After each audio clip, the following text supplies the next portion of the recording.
రే నువ్వు వెళ్ళి క్యాపీ చైన్ తెచ్చేయమంటారా? రే అది క్యాపి చేయను కుక్కలు చేయను కాదా, ఇట్స్ క్యాపిచినో. అదే తెచ్చేయమంటారా? ఇప్పుడే కాదు, మాకు ఇంపార్టెంట్ మీటింగ్ ఉంది, అది అయ్యాక ప్రశాంతంగా పిలుస్తా. నువ్వు కాసేపు అవతల పోతలకి. Okay sir. రే నేను చూస్తుంది మా రాంబాబు గారినేనా? కాలేజ్ డేస్ లో చూసిన సౌమ్యత సాత్వికం లేదు, ఆ అల్లరి లేదు, చాలా సున్నితంగా ఉంటూ ఫ్రెండ్లీగా తిరిగేవాడివి. ఏమైందిరా? అర్థం కూడా చాలా సున్నితంగా ఉంటుంది మామ, కానీ ఒక్కసారి పగిలిపోయాక దాన్ని ముట్టుకోవాలంటే తయారు చేసినట్టు కూడా భయపడి జాగ్రత్త పడతాడు. డేంజర్ కాబట్టి. నా లైఫ్ కూడా అలా తయారైంది మామ. అప్పుడు నువ్వు చూసింది పగలని అద్దాన్ని, ఇప్పుడు నువ్వు చూస్తుంది పగిలిపోయిన అద్దాన్ని. చాలా హార్డ్ ఉంటుంది. ఎక్స్పెక్ట్ చేయలేదురా.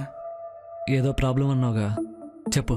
నా ప్రాబ్లం తర్వాత నరాలు కట్ అయిపోయేలా ఉన్నాయి. ముందు నువ్వు ఇలా మారడానికి కారణం ఏంటి? ఏమైందిరా? నీ ప్రాబ్లం అని పిలిచి నా కథ అడుగుతావండి మామ. ప్లీజ్ మావా.